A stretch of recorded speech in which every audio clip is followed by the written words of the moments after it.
Our very own Sunshine Boys, Morecambe and Wise, quite simply one of the best-loved comedy double acts in the history of television.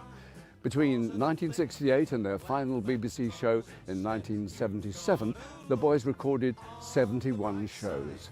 And their final Christmas show brought in an audience of over 21 million. Positive thinking helps you on the way, my friend.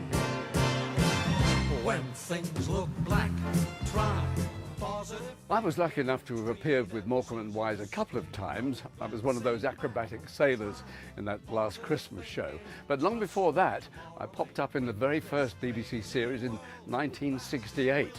Most of those programmes are stored here at the BBC archive in West London.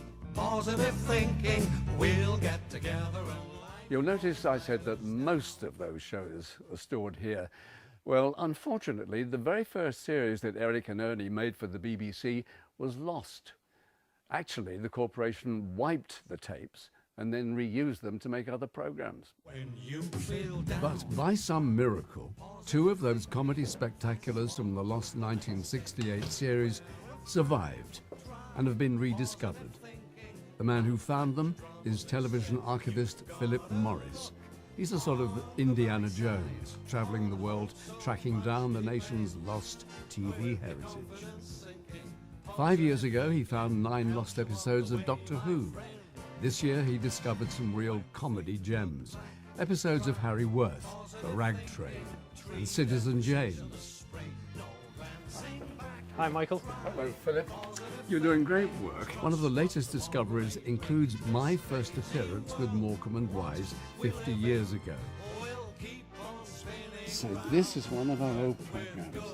And Philip has brought along the only surviving film copy.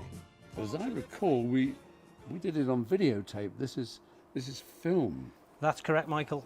Basically, BBC Enterprises, which was the commercial arm of the BBC, made film recordings of these original videotapes, and they were sent around the world for broadcast by overseas TV stations, and that is luckily how we have these today.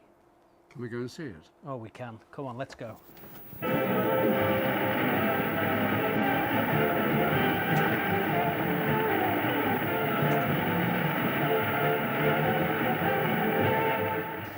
Philip, where did you find this?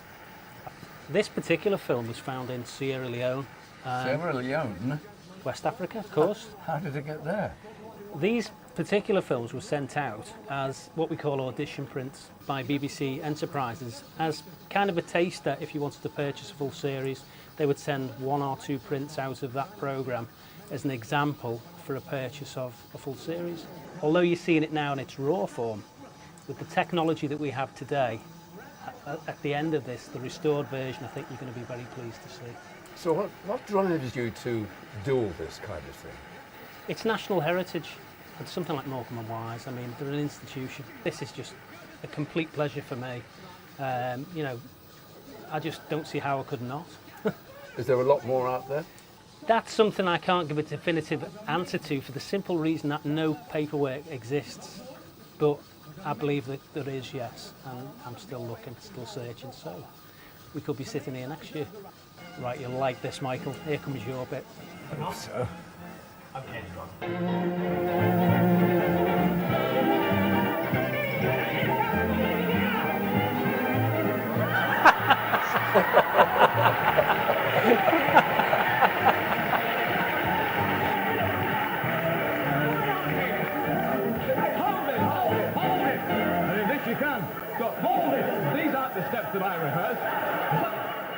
It strikes me, and it struck me at the time, that if you're a kind of straight guest, you don't try and be funny in the company of pros.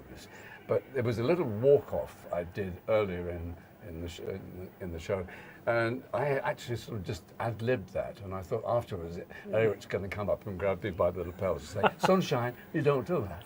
But they never said a word. They were very kind to their guests. It was the most marvellous experience. You can't move now. He's paralysed, aren't you? Well, Philip, all I can say is thank you very much for all you're doing. You're bringing sunshine back into a lot of people's lives. Michael, thank you. It's such a pleasure to bring it back into yours too. You for sharing this with me. I'm truly humbled. Thank you. And now, for the first time in half a century, renewed and in colour, the Morecambe and Wise Show, also starring me.